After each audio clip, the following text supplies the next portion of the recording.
Delay इस पर हुआ है बिहार पोस्ट मैट्रिक पोर्टल को ऑन होने में।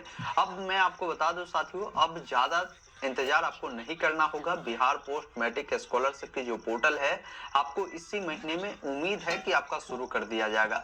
अब ध्यान ये रखना है कि जब भी आवेदन स्टार्ट होता है तो आपको कुछ डॉक्यूमेंट वहां पर देनी होती है।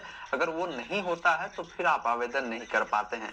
अब इसमें डॉक्यूमेंट क्या लगते हैं, वो सारी चीजें आपको अभी से रेडी रखना है। जैसे सबसे पहले आपके जो मैट्रिक के सर्टिफिकेट है, उस पर जो भी आपका नाम है और आपका डेट ऑफ बर्थ है, ये बिल्कुल आपके आधार कार्ड से मैच होना जरूरी है।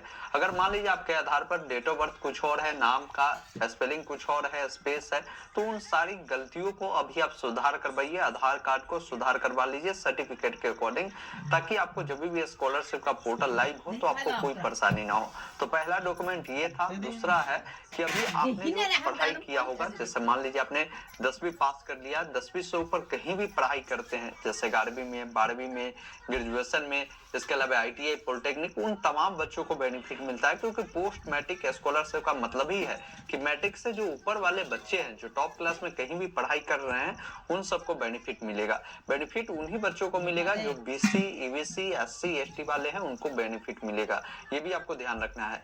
अगला डॉक्यूमेंट की बात की जाए साथियों, तो आपको इनकम सर्टिफिकेट हर हाल में बना लेनी है। इनकम सर्टिफिकेट 1 लाख, 1,20,000 इतना तक का बनवाइए, ताकि आपको बेनिफिट लेने में परेशानी ना हो।